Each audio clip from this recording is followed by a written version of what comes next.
Os Corredores do Varejo é o podcast da Front Pesquisa.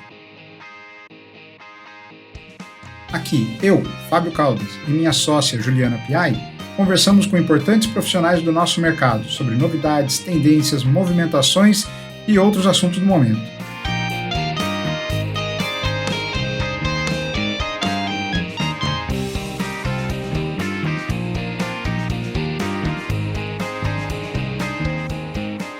Olá a todos que acompanham nos Corredores do Varejo. Estamos aqui com mais um episódio.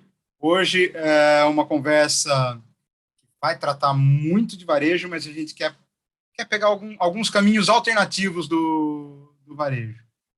A gente convidou o Silvio, agora o seu sobrenome, Silvio, você vai ter que me ajudar. É Stagni.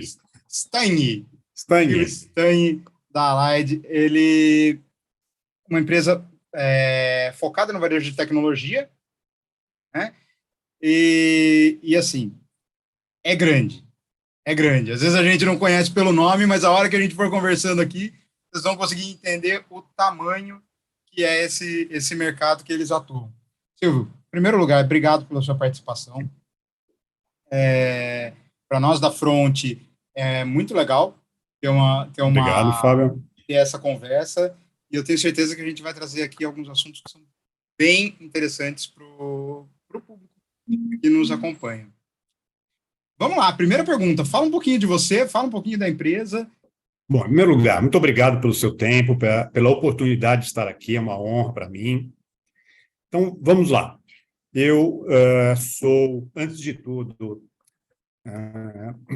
o pai da Isadora e do Caio, o Mário e da Carla. Tenho uma filha canina também, a Pretinha, tenho uma nora. Então, antes de tudo, eu sou isso. Agora, na minha vida profissional, eu participo desde o começo do mercado de celulares no Brasil. E aí vou entregar a minha idade, né? E, em 1990, quando começou o mercado de celulares no Brasil, eu estava lá. Então, estou bem desde o comecinho, assumi fui country manager da Motorola durante muitos anos, durante 10 anos aproximadamente. Depois eu fui para uma outra empresa, que é a Sony Ericsson, também é uma empresa de celular. Fui presidente da Sony Ericsson no Brasil. Depois fui Samsung por 6 anos, onde eu fui head de diversas categorias, televisão, celular, linha branca. Depois fui para a Lenovo, fui presidente da Lenovo no Brasil, em computadores. E há 6 anos estou na Allied. Então, o que é a Allied, Fábio? Nós somos um distribuidor de produtos eletrônicos. Eu vou te explicar o que é isso, porque o público, em geral, não sabe bem o que é um distribuidor. Então, nós compramos telefone celular, computador, televisão, videogames dos fabricantes, da Apple, compramos Xbox da Microsoft, compramos computadores da Lenovo, compramos televisão da LG, e a gente vende para os varejos que eles não vendem.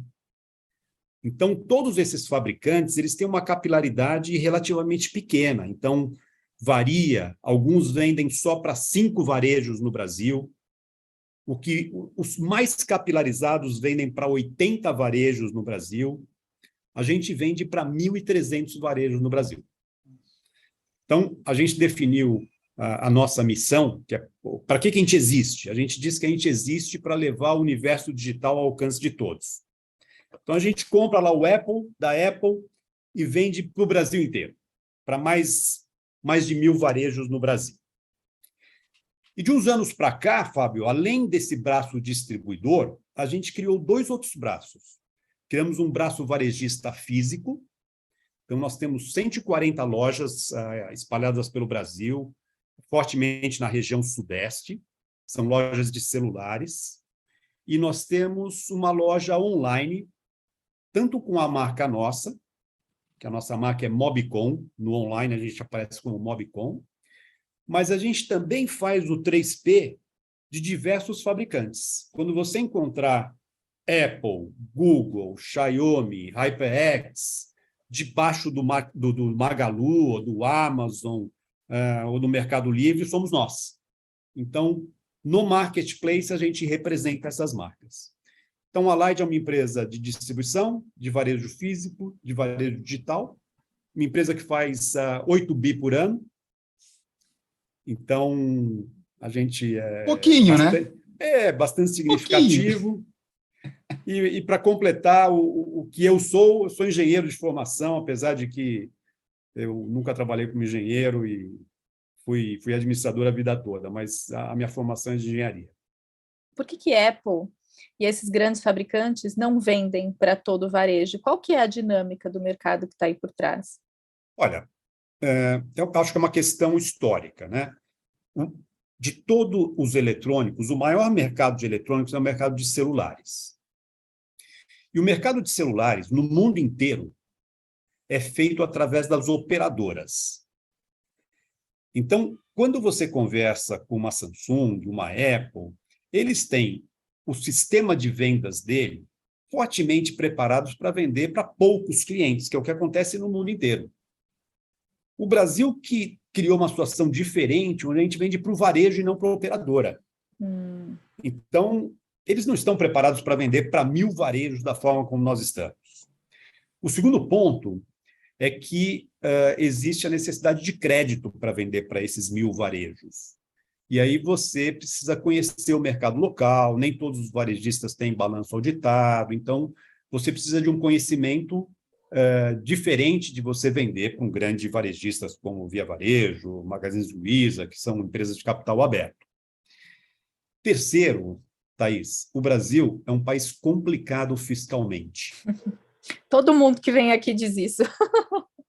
Então, só para você ter uma ideia, nós temos 5 centros de distribuição no Brasil, e o único motivo para ter 5 centros de distribuição é para ter sempre a rota fiscalmente mais eficiente. Te dou um exemplo.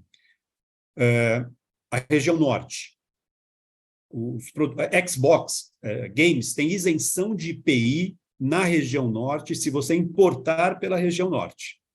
Então, nós temos um centro de distribuição lá em Manaus, onde a gente importa Xbox e vende para toda a região norte. Para a Microsoft, é uma coisa muito complicada resolver o problema de Manaus, resolver o problema de São Paulo, resolver o problema do Espírito Santo. Então, essa complexidade fiscal faz com que as multinacionais resolvam se focar em menos clientes. Bom, então, quer dizer, você vive o dia a dia de varejo, né? Você sente na carne o dia a dia de varejo, e o mais legal, né? Você sente todos os problemas de varejo, mas você sente também o problema que a indústria sofre, né? Se a gente pegar, por exemplo, falta de o que aconteceu com a pandemia, de falta de produto, né? Acredito que você deva ter sofrido, porque o mercado de eletrônicos passou por um momento complicado por causa disso, né? Fábio, a gente diz que a gente conhece o mercado, os fornecedores, porque nós compramos de todos os fabricantes do Brasil, e nós conhecemos o varejo, porque a gente vende para todos os varejistas. Mas, Fábio, deixa eu mudar um pouquinho o que você falou. A época de pandemia, a gente teve 2 situações muito diferentes. No varejo físico, nossas lojas fecharam, a gente ficou 2 anos aí abrindo e fechando, mas a gente tem o varejo online, que foi um sucesso. Sim. E um outro fator, Fábio, que eu não sei se você sabe, a nossa distribuição nesses 2 anos foram os 2 melhores anos da nossa história, porque os consumidores ficaram em casa e de um dia para o outro eles precisavam comprar computador, precisavam comprar impressoras, eles iam ficar em casa, então eles compraram uma televisão melhor, eles compraram um videogame. Então, como mercado de eletrônicos, foram 2 anos sensacionais. A pandemia acabou sendo um sucesso para nós. Nesse momento, a gente está na ressaca da pandemia. As pessoas que gastaram dinheiro nesses últimos 2 anos comprando televisão, computador, celular, nesse momento estão gastando dinheiro viajando, comprando roupa, indo em restaurante, coisas que eles não fizeram nos últimos 2 anos. Então, a gente tem um efeito oposto ao que a maior parte das empresas tiveram na pandemia. Vocês estavam preparados para o volume de demanda do comércio eletrônico durante a pandemia? Como é que foi essa preparação, esse back-office? Thaís, ninguém estava preparado no mercado. Eu me lembro que no mês de março de 2020, no dia 16 de março, a gente fechou as lojas, fechamos o escritório. Naquele momento, a gente achava que o mundo ia acabar. Então, nós suspendemos as compras, ligamos para os fabricantes, falando assim, olha, a gente não consegue receber mais nada, o mundo parou. E durante mais ou menos 2 meses, realmente o mundo parou e dali em diante veio uma demanda fenomenal. Ninguém estava preparado. E, aliado a essa demanda que ninguém esperava no mundo inteiro, veio também a falta de componentes.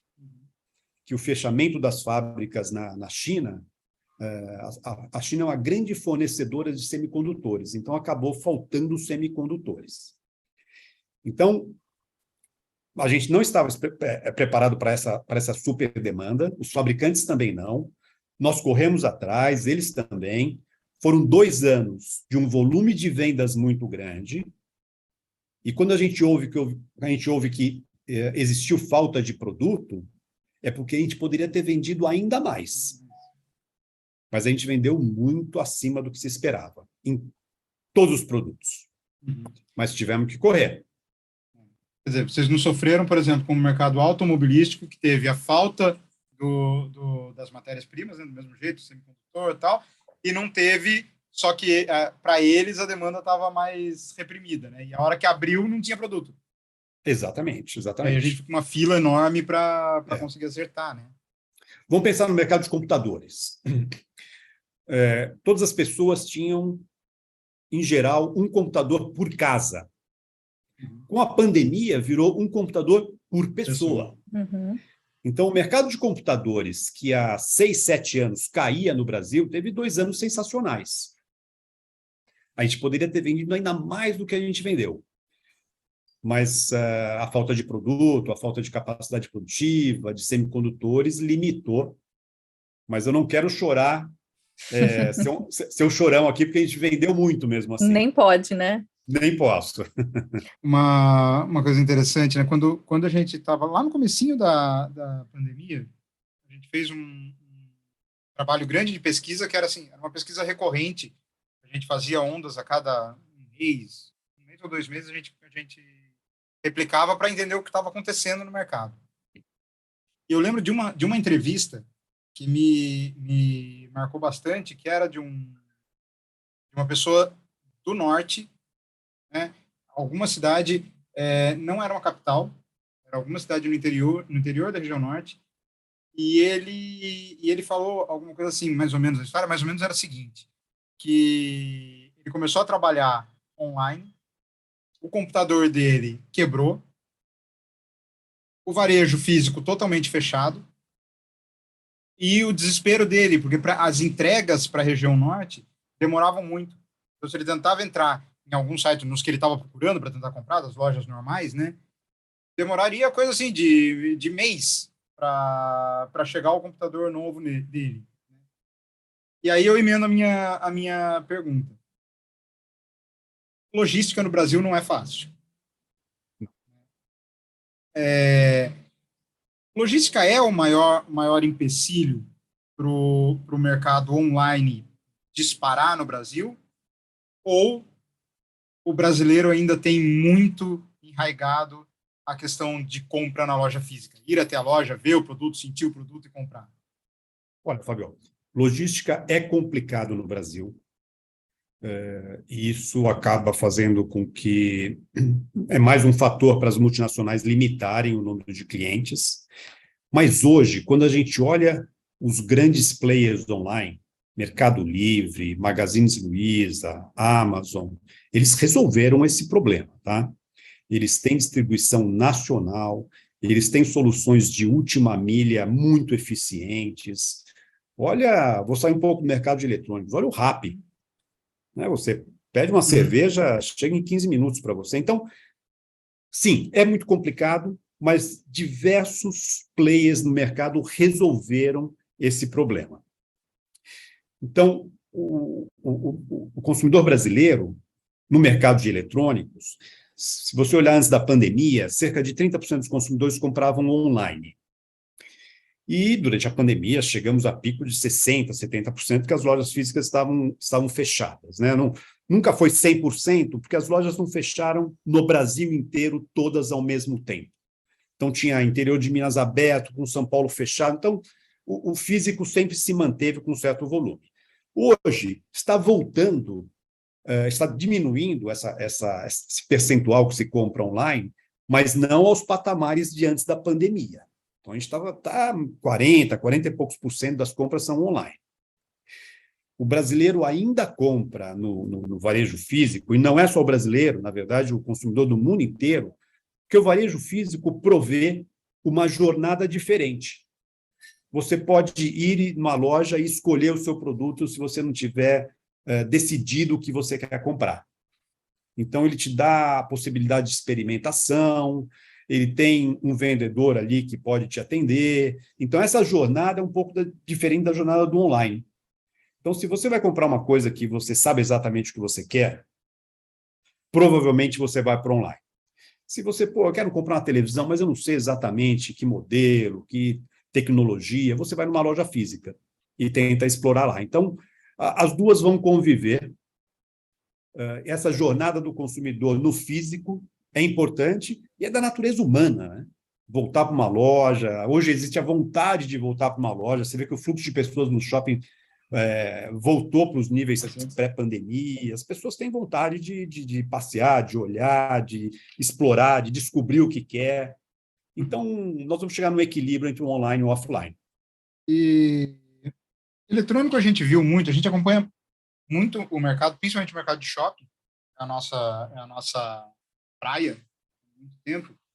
E uma mudança no mercado de eletrônico que a gente viu foi uma tendência de diminuição das lojas. Não vou falar das lojas satélites, porque elas vão ser ali o padrãozinho, 40 metros, 50 metros, isso não vai mudar muito. Mas a hora que a gente vai para as grandes lojas de eletrônico, elas vêm reduzindo a área. Aí entra uma coisa da mistura do online com o offline, né?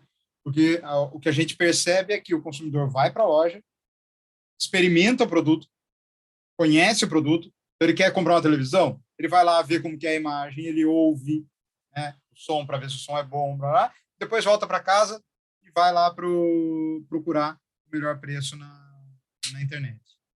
Né? Isso.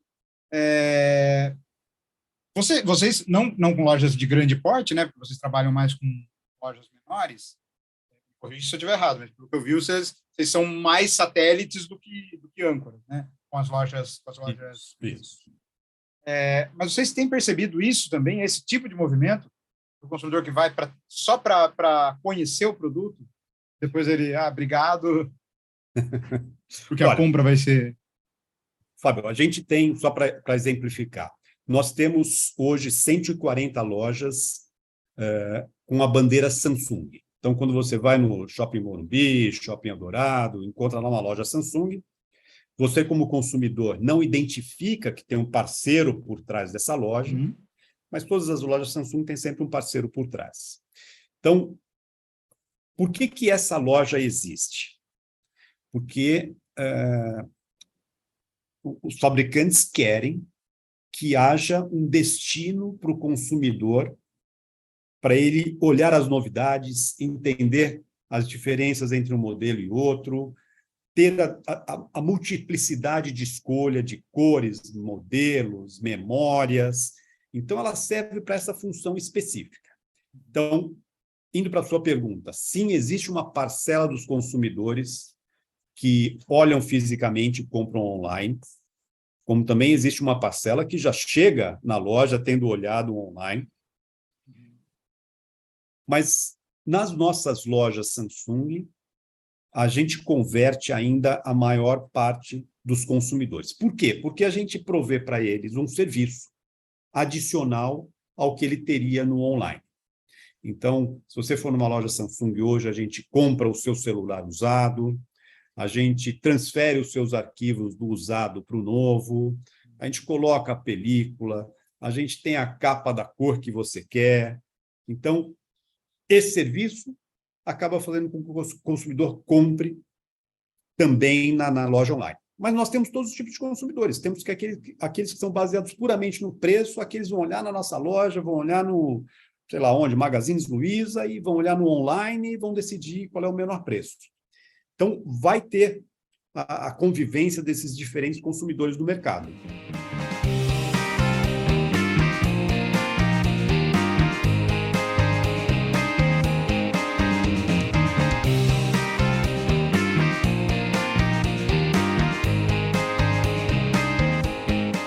Mudando um pouquinho de assunto, mas sem sair do varejo, vocês não trabalham exclusivamente com aparelho novo, né? De celular. Vocês têm uma plataforma que é para compra do aparelho usado. Isso. Explica para a gente, conta um pouquinho como que isso daí funciona.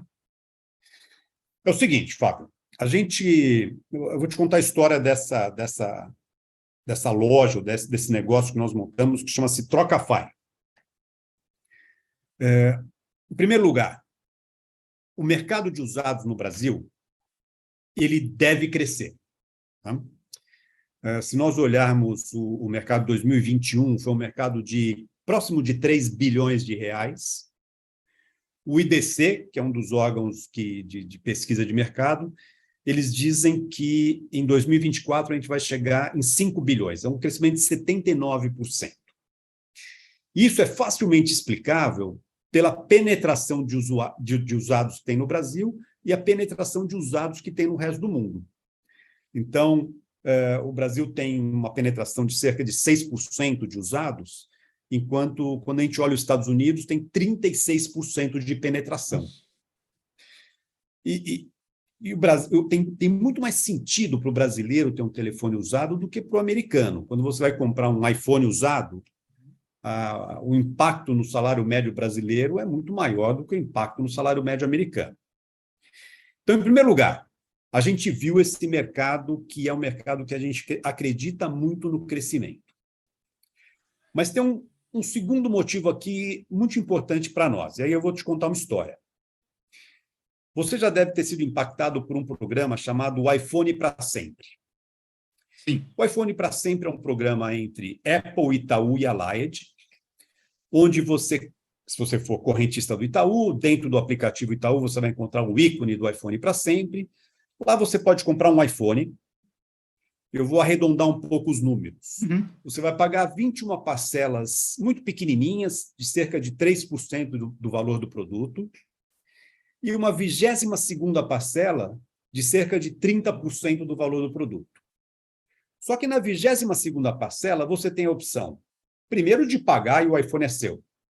Mas você tem a opção de nos devolver o iPhone usado, você não paga essa parcela, nós te mandamos um novo e você recomeça as 21 parcelas. Então, nós começamos este programa em agosto de 2020. E maio de 2022 completaria o primeiro ciclo de 21 meses. Então, a gente sabia que em maio de 2022 a gente começaria a receber iPhones usados. Então, nós compramos uma empresa o ano passado chamada BR User, que era uma empresa que comprava celular de pessoas físicas e vendia para pessoas físicas. Nós reforçamos essa empresa, trouxemos todo o conhecimento e o time para dentro de casa, e em maio desse ano a gente lançou a Trocafy. Então, a Trocafy, ela vende telefones recondicionados. Fortemente, neste momento, são iPhones que voltam do iPhone para sempre. Nós temos um laboratório com técnicos treinados pela Apple, com peças originais da Apple. A gente recondiciona esses telefones e vende no mercado como telefones usados. Então, juntando o fato que o mercado é um mercado crescente, a penetração no Brasil ainda é baixa, deve crescer muito nos próximos anos, ao aspecto que para o brasileiro deve fazer mais sentido um telefone usado do que para um americano, então a gente deve chegar nos níveis de penetração dos Estados Unidos, e ao fato de que a gente tem essa captação de iPhones usados através do iPhone para Sempre, a gente resolveu entrar nesse mercado. Uhum. dá uma ideia para mim, em grandes números só, da diferença percentual de desembolso. Se eu for comprar um iPhone novo, ou for eu comprar via centro consumidor final, via o Trocafy. Quanto mais ou Legal, menos que a gente olha, está falando de diferença? tá bom. Eu vou te dar o exemplo da Trocafy, tá? Uhum. Quando você entra lá, você vai ter 3 categorias de produto. Então, a primeira categoria chama-se Estou Zerado. A segunda categoria é Sou Como Novo e a terceira é Tenho Minhas Marcas de Uso. Qual a diferença das 3? Estou Zerado é um celular praticamente novo. O consumidor comprou, pela lei do consumidor no Brasil, ele tem a possibilidade de se arrepender da compra em 7 dias e devolver o telefone. Então, a gente tem esses telefones que estão máximo de 7 dias de uso. Ele vai ter uma diferença para um novo de cerca de 30%. O Sou Como Novo é um telefone que já foi mais utilizado, a gente recondicionou e ele tem o aspecto de novo, e aqui nós estamos falando de cerca de 40% de diferença para um novo. Eu tenho minhas marcas de uso, são aqueles telefones também usados, que pode ter algum arranhãozinho aqui e ali, ele chega a 50% do valor de um novo. Então, de 30% a 50% você encontra o mercado de usados. Um ponto importante aqui é que todos esses, quando você compra de uma empresa recondicionadora, como é a Trocafy, você comprou um telefone cuja bateria tem pelo menos 85% da capacidade dela, ele foi totalmente recondicionado, ele tem garantia, ele tem a possibilidade de devolver se você tiver arrependido da sua compra. Então, é um mercado que está totalmente regularizado com relação à compra, para você ficar sossegado com relação a isso. E se a gente pensar 30%, não é pouca coisa, né? Então Não é pouca coisa. você consegue ficando dentro desse sistema, você consegue comprar celular novo numa velocidade maior. Se eu for comprar na loja, que eu vou pagar 100% do valor, né? Eu Exatamente. consigo trocar e me manter atualizado de uma forma mais simples. É isso aí. E, Fábio, o telefone celular, ele é um objeto de desejo. Como ele é uma coisa que está na sua mão o dia inteiro, a obsolescência dele te incomoda mais do que a obsolescência do eletrônico que está lá na sua casa. Uhum. Então, a sua televisão, ficou um pouco velha, você aguenta. O celular, você não aguenta. E o iPhone é mais ainda um objeto de desejo, né? As pessoas querem comprar, mas é um item super caro. Então, o fato de nós vendermos recondicionados faz com que mais pessoas tenham acesso a esse produto e a outros, né? A gente tem todas as marcas na Trocafy. Silvio, por que você acha que o número desse mercado no Brasil é tão baixo? Porque ele deveria ser alto, né? Nossa situação financeira, a situação da nossa população indica que este seria um bom caminho, comprar produtos, principalmente eletrônicos usados. É uma questão cultural nossa? É uma questão só de falta de oportunidade ou falta de empresas que ofereçam esse tipo de serviço no mercado? Por que você acha que a gente está na situação que está? Olha, a gente, na verdade, fez uma pesquisa para entender o que impedia os brasileiros de comprarem mais, né? Então, o item número 1 é que os consumidores têm desconfiança da procedência do produto.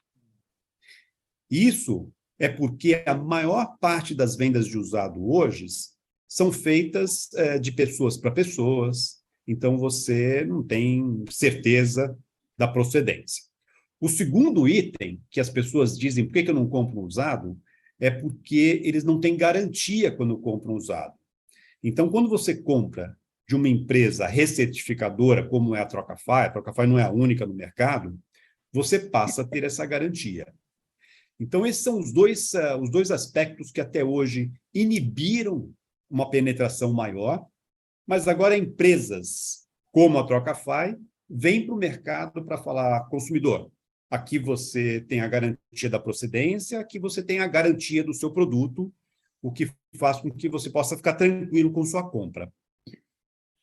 Agora, Eu vou colocar uma pergunta aí nessa mesma linha da Thaís. O consumidor sabe da existência de empresas desse tipo? Porque às vezes me parece que é um negócio pouco divulgado.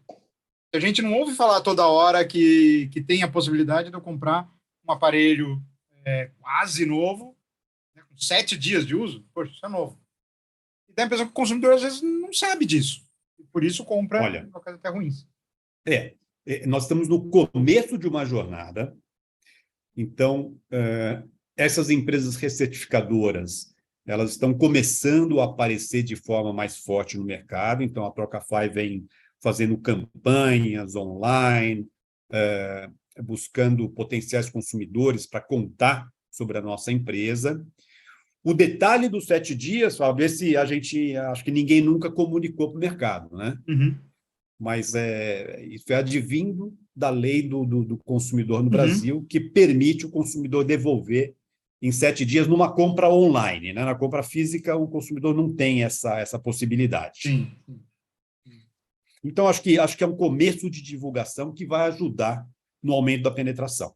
Eu acredito que tenha muito disso, que a hora que essa notícia se espalhar e as pessoas, principalmente no momento que a gente está no momento de crise, né?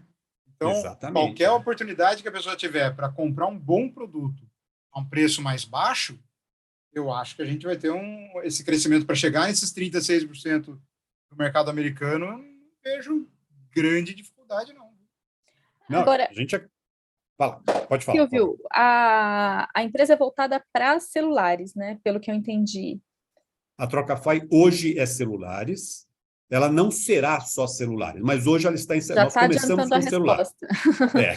Eu ia perguntar isso, se vocês pretendem ir para outros itens eletrônicos, porque enquanto você estava falando, o que me veio muito à cabeça foi o mercado de carro. Acho que o mercado de carro já é super comum, né? Você compra carro usado, você não vai comprar só carro zero, porque é um item mais caro e você consegue encontrar carro de uma boa procedência. Aí eu acho que o consumidor já aprendeu a lidar com a dinâmica do mercado e já sabe avaliar quando compra de consumidor para consumidor. No mercado de celular, eu entendo, eu ficaria super insegura também de comprar um celular de segunda mão sem saber de onde veio, quem é a pessoa, se tomou conta, se não tomou. Eu acho que tendo uma empresa por trás dá muito mais segurança. Você fala, passou por alguém que olhou, trocou, arrumou, então beleza, está pronto para usar. E como é que você vê isso em outros mercados, além no eletrônicos, porque tem outros itens de eletrônicos que não só celulares, e fora do mercado de eletrônicos? Olha, eu vou te dar um exemplo das nossas lojas Samsung. O grande fomentador de venda dos produtos premium, acabamos de lançar aí a série dobráveis da Samsung, o Fold e o Flip, o grande fomentador é o chamado trade-in. Então, você vai na nossa loja, nós compramos o seu usado e te damos de desconto na compra de um novo. Essa dinâmica, ela é válida para qualquer tipo de eletrônico. Nós já fazemos em pequena escala, com um varejista parceiro nosso, o trade-in de computadores. Então, você entrega o computador usado e você tem como desconto no computador novo. Então, não existe motivo para que os outros eletrônicos não tenham exatamente o mesmo comportamento. A gente começou com celulares porque, em primeiro lugar, é o maior mercado de eletrônicos. Se você comparar o mercado de celulares com televisão, com computadores, o maior mercado de celulares. Segundo, porque tinha essa oportunidade de captação de iPhones através do programa iPhone para Sempre. Agora, é um mercado, como você bem colocou, que deve replicar o mercado de carros usados. E um dos mercados que a gente olha, porque a gente acredita que eles têm conseguido bastante sucesso também, é o mercado de roupas usadas. Olha quantas empresas surgiram nos últimos anos, empresas que já fizeram até IPO, com a comercialização de roupas usadas. Então, se você tem um custo-benefício bom, e se você tem alguém que te garanta a procedência e a qualidade, você vai ter confiança de comprar um item usado. No nosso caso, é mais do que usado, né? Ele é recondicionado. A gente não compra e passa. A gente compra, abre o telefone, garante a bateria, garante que tudo funciona. Quando você comprar um recondicionado nosso, ele tem garantia de que tudo funcione. Ok. E aí, como que esse novo mercado, vamos chamar assim, né? Porque é um mercado que está em crescimento ainda, está no começo da curva. Você acha que vai ser a relação dele? Porque ele vai gerar um impacto. A hora que isso acelerar, ele vai gerar um impacto na venda de produto novo, né? Então, do outro lado da mesa, a gente tem aí as lojas de celulares novos que vão ter que se adaptar, porque podem perder aí 30%, 40% de mercado. Não é pouca coisa. Eu acho que, sem dúvida, tem uma mudança. Hoje, essa venda está fortemente concentrada no online. Então, tanto nós quanto os outros recertificadores, eles se concentraram no online. É mais fácil, você vê poucas ações no mercado físico. Mas acho que há uma acomodação. Da mesma forma que o mercado de carros houve uma acomodação, nós também teremos uma acomodação. Eu acho que mais do que impactar a venda de novos, a gente dá oportunidade para consumidores comprarem um produto de uma categoria superior ao que eles poderiam comprar como novos. Então, acho que o impacto é menor do que roubar a venda. E tem um outro aspecto aqui, né? A gente está falando da economia circular. Então, tem um impacto aqui e que é cada vez mais, uma consciência cada vez mais forte sobre isso, da reutilização de itens e do impacto menor no ambiente que a gente vive. Então, essa reutilização de produtos, esse mercado de recondicionados, vai também de encontro a esse propósito. E é engraçado, né? Porque se a gente olhar pelo outro lado, porque eu concordo com você, o público vem devagarzinho abrindo o olho para essa história de reaproveitar ou de comprar um usado e tal, que vai um pouco na contramão do que é a indústria, né? Porque o que a indústria quer fomentar é a compra do novo. Tudo bem, o varejista pode ganhar vendendo recondicionado. Agora, a indústria, para ela, já é um problema um pouquinho maior. Mas eu vou emendar a pergunta do Fábio, fazer um comentário e depois jogar a bomba para o Silvio. Mas eu tenho a impressão de que são públicos diferentes, principalmente pela última fala do Silvio. Aqui a gente está falando, de repente, em ampliar acesso, a dar acesso a um nível, a um tipo de produto eletrônico que aquele público não teria. Porque quem compra um iPhone novo dificilmente vai deixar de comprar um iPhone novo, ou talvez seja uma parcela muito pequena de quem compra um iPhone novo que vai falar, deixa eu aproveitar, economizar e comprar um usado. Agora, você vai deixar uma galera que compraria, de repente, um outro celular numa qualidade inferior, porque o dinheiro dele não dá para comprar um iPhone, e permite que ele chegue e consiga comprar um iPhone usado. Não sei se é isso, se é por aí. Mas é exatamente isso. A gente hoje vê que consumidores que têm a aspiração de comprar os tops de linha, né, que são o Galaxy, o iPhone, que não teriam condições e hoje têm. Mas eu vou voltar um pouquinho para o comentário do Fábio. Fábio, as indústrias, obviamente, elas fomentam a venda dos novos, mas hoje elas têm enormes trabalhos com a preocupação da manutenção do planeta. Hoje você vê as indústrias cada vez mais usando plásticos recondicionados ou reutilizados, biodegradáveis. Você vê a indústria e o varejo trabalhando com transportes por meios menos agressivos ao meio ambiente. Então, hoje você vê um esforço muito grande da indústria de eletrônicos e do varejo de eletrônicos em ter um comportamento correto com relação ao meio ambiente. Então, o recondicionado também é um fator, mas eles também trabalham nisso. Uhum. Ou seja, essa perda de venda do novo seria, vamos dizer, pago pela responsabilidade socioambiental. Acredito que não estou perdendo tanto, não estou perdendo venda, mas tudo bem, porque, por outro lado, eu tenho um objetivo de ajudar o mundo a ser mais sustentável, e isso está acontecendo de uma forma ou outra. Eu acho que sim, e eu acho que, no final, você acaba fomentando mais vendas no mercado. Então, você tem um telefone hoje que você trocaria daqui a um ano, mas aí você vê uma oportunidade de comprar, não sei, o modelo XPTO a um preço que é o modelo que você quer, a um preço bacana, você vai e compra. Então, eu acho que a gente vai criar uma dinâmica mais intensa no mercado do que nós temos hoje. Então, no final do dia, eu entendo que vai ser vendas maiores. Eu não acho que será uma canibalização das vendas, não. Okay. A gente raspou no assunto, mas eu queria ver, você que acompanha esse mercado de usados, vamos chamar assim, de recondicionados, né? Recondicionado em algumas coisas, mas, por exemplo, quando a gente fala de roupa, não é recondicionada, ela é simplesmente usada. Eu vi uma loja muito legal, eu sei que ela tinha uma unidade em Santo André, eu não sei se tinha outras, que era para roupa de criança.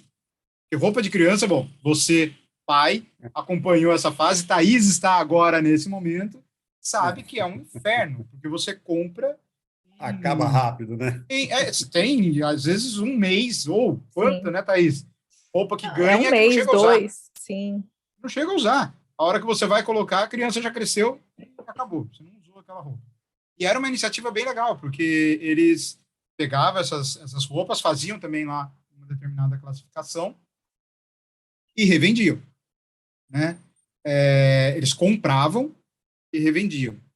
E eu achei essa experiência, pensando nesse mercado específico, eu achei, nossa, uma coisa muito, muito legal. Olhando para o mercado em geral, você acha que o consumidor, não só para eletrônico, você acha que o consumidor já está, vamos dizer, maduro o suficiente para olhar para a compra de produtos usados e falar assim, putz, tudo bem, isso é legal, eu consigo ter o mesmo benefício de comprar um novo, ou ainda tem uma resistência muito grande cultural, né? Porque a pessoa quer porque quer o novo. Eu acho que hoje existem consumidores que só compram o novo e consumidores que já estão abertos para comprar um usado. Que, para mim, é muito parecido com o mercado de carros, né? Você, com certeza, tem amigos que só compram carro novo. Se você pensar se isso faz sentido financeiramente ou não, ele não está preocupado com isso. Mas ele compra o carro novo. E tem pessoas que acham que o custo-benefício de um novo não vale a pena, porque o carro cai de preço rapidamente, então ele vai comprar um usado.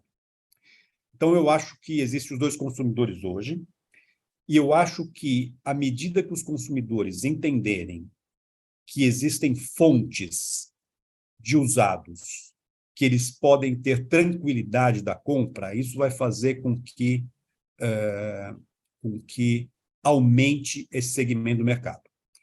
E aí, olha, a gente como a Trocafy é medida, como todos os varejos do Brasil, é medido pelo Reclame Aqui, que é um site aí, que mede basicamente qualquer varejo no Brasil e que qualquer consumidor pode ir lá reclamar, não reclamar, pode fazer o que quiser, né? Uma maneira de se expressar e de validar aquele fornecedor. Então, hoje nós estamos na categoria ótimo. Então, se você for comprar um celular usado, parece esse tal de Trocafy aí no seu computador, você vai olhar no Reclame Aqui e falar, pô, ótimo. Então, esse cara é bom, né? Então, esse cara, pô, eu posso confiar nele. Então, à medida que o consumidor entenda que existem estes fornecedores no mercado, eu acho que uma parcela maior vai se sentir à vontade para comprar um usado. A gente está falando de uma super oportunidade de profissionalização desse mercado de troca, né? Exatamente. A gente... hoje, eu vou pegar o mercado americano, né? O mercado americano, ele foi por um caminho um pouco diferente. Hoje, quando você vai numa loja nos Estados Unidos, numa loja de uma operadora, ela vai te oferecer por exemplo, o iPhone usado, o iPhone novo e o iPhone usado com algumas marcas. Então, ela validou a oferta para o mercado. Com isso, eles conseguiram um fomento bastante grande. Mas, no final do dia, sempre se resume ao consumidor ter a garantia de que ele pode comprar. A gente também perguntou o que faria você consumidor, comprar de um usado. E tem 5 respostas. Vou dizer assim para você. A primeira e a segunda são um pouco parecidas, mas a primeira, o consumidor respondeu custo-benefício. Eu posso comprar um produto melhor do que eu compraria ao preço que eu estava disposto a pagar. A segunda razão é porque o preço é menor do que o novo. A terceira é porque se eu tiver uma garantia, eu compro um usado. O quarto é porque eles queriam comprar o top de linha do ano passado e não tinham recursos. E o quinto motivo, pela sustentabilidade que comprar um usado traz para o meio ambiente. Então, você veja que já está na cabeça dos consumidores os motivos pelo qual comprar um usado.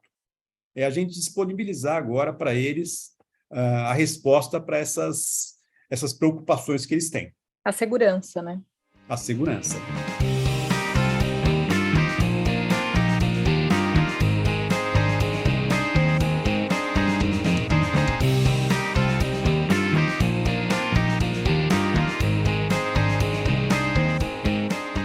Silvio, uma outra forma de consumo que a gente tem visto aí que está crescendo muito, vai ser a venda direta, que não deixa de ser algo parecido com o que você falou que vocês fazem com a Apple e o Itaú. É o serviço de assinatura. Né? Então, eu assino, pego lá, vamos dizer, carro, isso já virou uma coisa muito mais normal.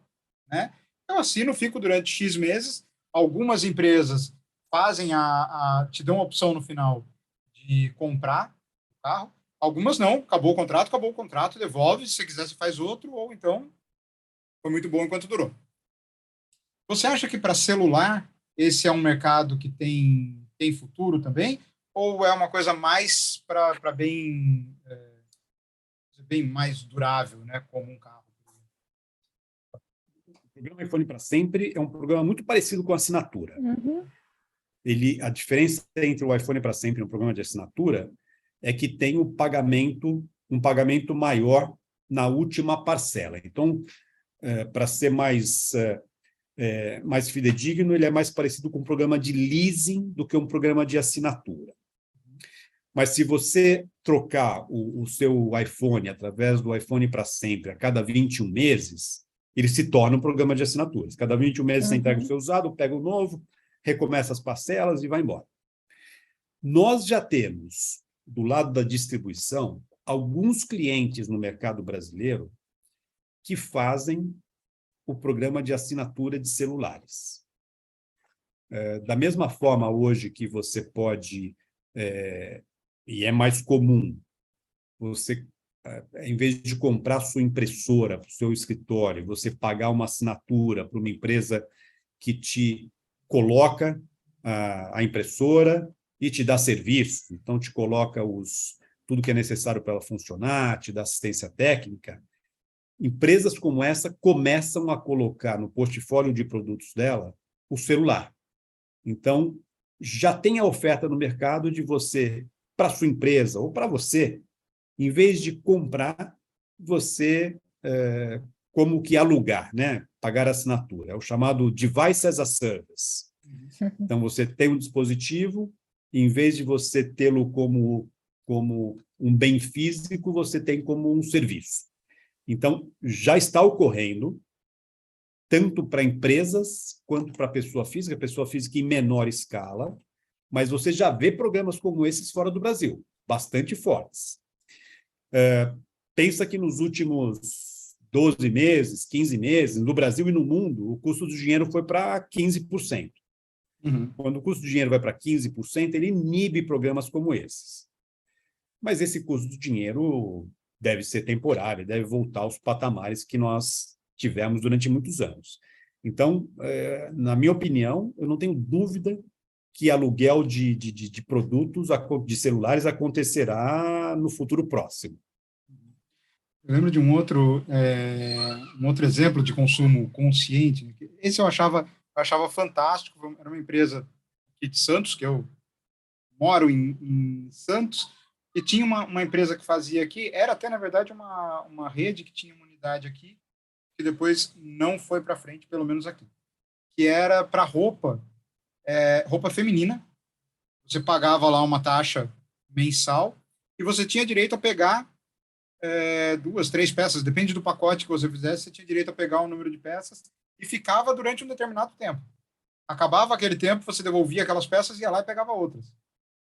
Então era uma coisa, eu achava uma sacada muito legal, porque você constantemente podia renovar o seu armário, né? Renovava a sua roupa, estava sempre com uma roupa diferente. Se você gostasse, em outras ocasiões, você podia pegar, podia até reservar aquela determinada roupa para uma data, porque tem uma ocasião especial e eu gostei disso daqui, eu quero ir a uma festa com essa. Então, era uma forma de consumo super alternativa, que você não está comprando, né? Mas está fazendo um negócio girar com várias pessoas, a partir de uma peça de roupa, várias pessoas tinham essa alternativa. Era um aluguel, não deixava de ser um aluguel, mas eu achei aquilo uma ideia fantástica. E aqui, tem lojas muito legais nesse esquema de roupa para grávida, para mulher grávida e para criança, para bebê. Funcionando sentido, né? Pelo Instagram e tal. E faz todo sentido, porque roupa para mulher grávida, você compra, vai usar durante 9 meses, depois você vai fazer com aquilo. Não tem o que fazer, né? E normalmente são lojas mais modernas, com umas roupas mais modernas, porque as mais tradicionais são roupas mais caretas, né? Mais sem graça. Outro dia eu vi, não lembro o nome da empresa, que fazia aluguel de bolsas para mulheres. Então, como as mulheres... ótimo, né? Sei lá, para variar as bolsas, né? Vou numa festa com uma, depois vou com outra, então ela fazia o aluguel de bolsas. Mas olha como esse conceito é antigo. Esse é o conceito da biblioteca, né? Antigamente você ia na biblioteca, pegava o livro lá e quando você devolvesse, você podia pegar o outro. Isso é super antigo, a gente só adaptou para os itens de hoje. Deixa eu voltar um pouquinho para o varejo físico. A gente aqui na Front faz muita pesquisa de potencial para expansão de lojas, de shoppings, né? Como que você está vendo o crescimento do varejo físico? Olhando para frente, você acha que tem ainda um novo impulso aí para vir? Ou a nossa situação econômica vai frear um pouco, a gente vai desacelerar e vai demorar para retomar?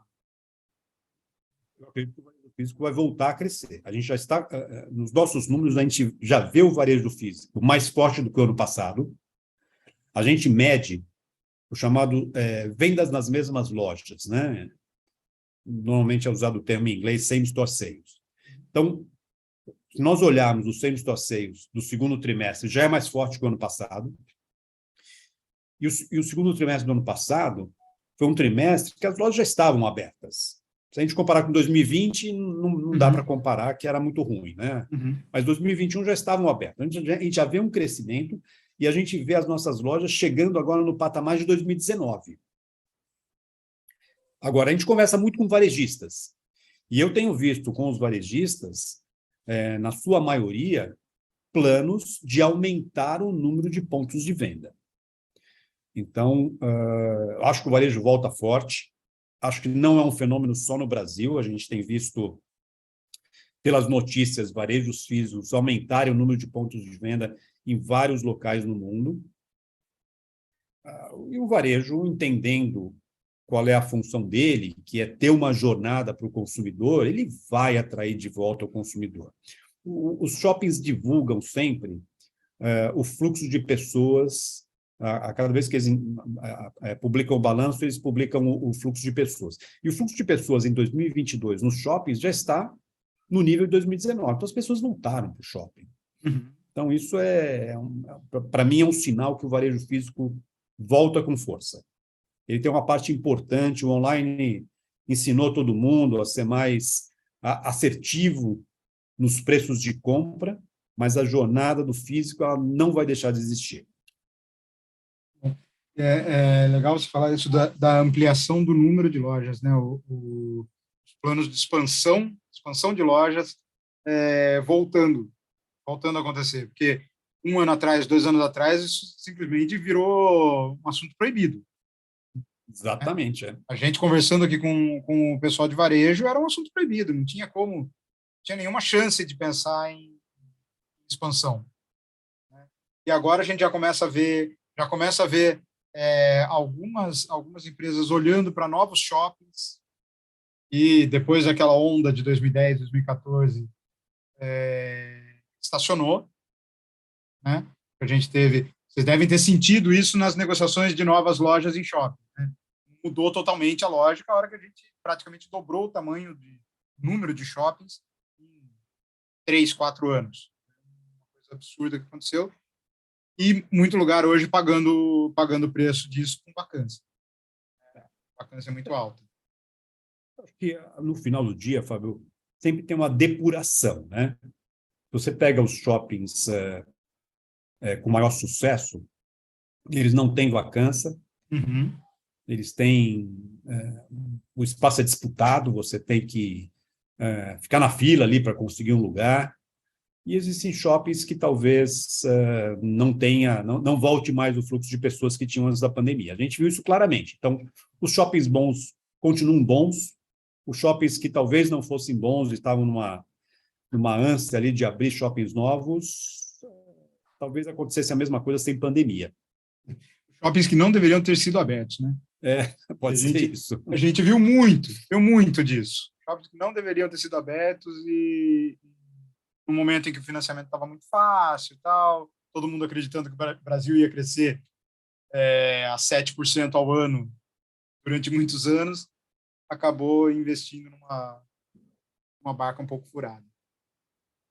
Silvio, legal, Fábio. Sim, foi um prazer. Thaís, não sei se você tem mais alguma Não, pergunta? Achei que foi ótimo, aprendi muito sobre esse mercado aqui. Muito obrigado. Obrigado, Fábio, obrigado, Thaís, foi uma honra estar aqui com vocês. E qualquer coisa, vocês me liguem. A gente volta a conversar. Acho que a gente vai ter muito para voltar, porque esse mercado tende a mudar demais, seja no mercado de eletrônicos como um todo, seja olhando especificamente para essa história da compra de produtos usados. Acredito demais que isso vai ser... Acho que os 36% dos Estados Unidos vão ser batidos aqui no Brasil sem grandes dificuldades. Olha, o Brasil tem uma paixão por celular maior do que os americanos, então a gente tem que bater esses 36% aí, pô. A hora que as pessoas descobrirem que podem comprar um celular 7 dias de uso e 30% mais barato, aí eu acho que vai ser um crescimento muito forte. Silvio, obrigado. Legal, muito obrigado, viu? Foi um prazer, obrigado para todos os que ouviram esse episódio. Procura a gente lá no Spotify, segue a gente no Spotify, porque sempre tem novidade, sempre tem um episódio novo, tema diferente, para trazer um pouco de luz para esse mercado tão complicado que é o varejo brasileiro. Um abraço, obrigado, até mais. Muito obrigado, um abraço, tchau, tchau. Tchau, tchau. Se você gostou deste podcast e quer acompanhar outras conversas inspiradoras sobre o mercado de shopping e varejo, assine nosso canal no Spotify, Corredores do Varejo. Até a próxima!